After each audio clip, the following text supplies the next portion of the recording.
Chers amis, bonjour et une fois de plus, bienvenue sur ma page officielle.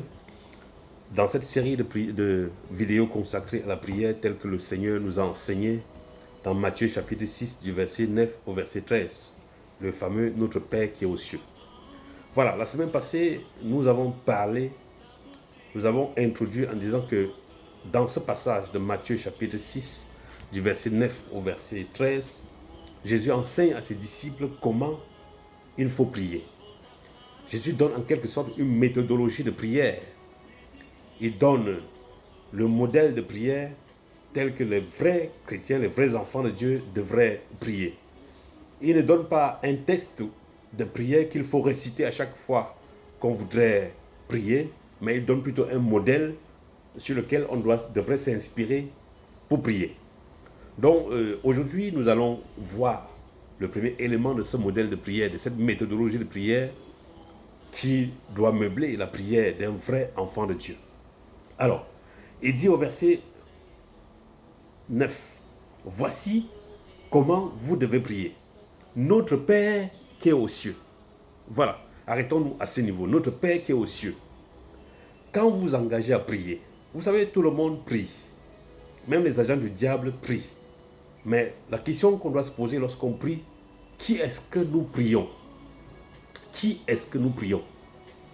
Nous prions, c'est vrai, le Dieu créateur des cieux et de la terre, celui qui a tout créé, celui qui est omnipotent, celui qui est omniprésent, celui qui sait tout, omniscient. Le Dieu qui est capable d'apporter la solution là où l'homme est dépassé, là où l'homme ne peut rien, là où la science ne peut rien. Nous avons mentionné la grave crise sanitaire que le monde traverse actuellement, qui est accompagnée évidemment d'une crise économique. Les hommes sont dépassés. Les scientifiques n'ont pas de solution. Du moins, pas encore de solution. En qui est-ce que nous devons nous tourner? Vers Dieu qui a le pouvoir du temps et des circonstances, des opportunités, qui peut révéler les choses cachées aux hommes. Donc notre Père, Jésus enseigne que lorsque vous priez, voici comment vous devez prier. Notre Père qui est aux cieux. On ne prie pas les ancêtres. Il n'y a pas d'intermédiaire. Le seul intermédiaire entre notre Père qui est aux cieux et nous, c'est son Fils unique, Jésus-Christ. Toute prière qui est faite à quelqu'un d'autre en dehors de notre Père par son Fils Jésus-Christ n'est pas une prière chrétienne.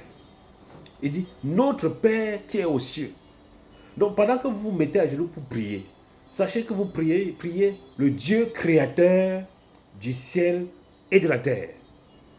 Et si nous voulons revenir sur cette première phrase, notre Père qui est aux cieux, cela signifie que celui qui s'approche de Dieu doit s'assurer que Dieu soit son Père. Ah oui, vous allez me poser la question, comment est-ce que Dieu peut être le Père d'un être humain? Ah oui, et certains autres disent aussi que Dieu est le Père de tout le monde. Je suis désolé, Dieu n'est pas le Père de tout le monde. Dieu est le Père de ceux qui se reconnaissent en lui. La Bible dit, dans Jean chapitre 1, au verset 12, que Jésus est venu sur la terre. Il est venu révéler le ciel aux hommes. Il est venu payer le prix à la croix de Golgotha. Et dans Jean chapitre 1, verset 12, avant le verset 12, la Bible dit que beaucoup l'ont rejeté. Ceux qui l'ont rejeté n'ont pas bénéficié de la mission pour laquelle il est venu sur la terre. Mais au verset 12, la Bible dit qu'à ceux qui l'ont reconnu, à ceux qui l'ont accepté, à ceux qui l'ont reçu comme le Seigneur et leur sauveur personnel, il leur a donné le pouvoir de devenir enfants de Dieu. Vous pouvez lire dans votre livre, dans votre Bible, Jean chapitre 1, verset 12. À ceux qui ont reçu le Seigneur Jésus comme leur sauveur personnel, Dieu leur a donné le pouvoir de devenir enfants de Dieu. Parce qu'il faut le dire, avant Jésus, l'homme est séparé de Dieu à cause de ses péchés. Mais l'œuvre que Christ a accomplie à la croix de Golgotha Le sacrifice expiatoire qu'il a accompli à la croix de Golgotha, c'est ça qui nous réconcilie avec Dieu, qui nous pardonne de nos péchés, qui nous justifie et qui nous qualifie d'être appelés enfants de Dieu.